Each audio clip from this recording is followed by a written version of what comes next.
ইতিমধ্যে দেখেছেন আমাদের যে চট্টগ্রাম বিশ্ববিদ্যালয়ে ছাত্র সংসদ চাকসু দীর্ঘ ৩৫ বছর পর আজকে তফসিল ঘোষণা হয়েছে এবং আমরা শুনেছি, আমরা আজকে এটা নিশ্চিত হয়েছি যে আগামী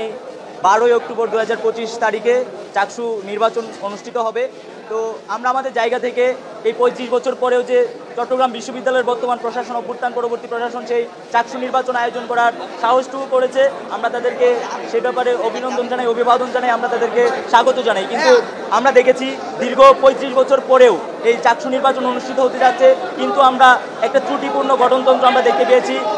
পেয়েছি নারী বিদ্বেষমূলক আচরণ করা হয়েছে এই গঠনতন্ত্রে। কারণ আমরা দেখেছি যে এই নারীদেরকে দপ্তর সম্পাদকে শুধুমাত্র পুরুষরাই নির্বাচন করা হবে, সেখানে নারীদেরকে অযোগ্য বা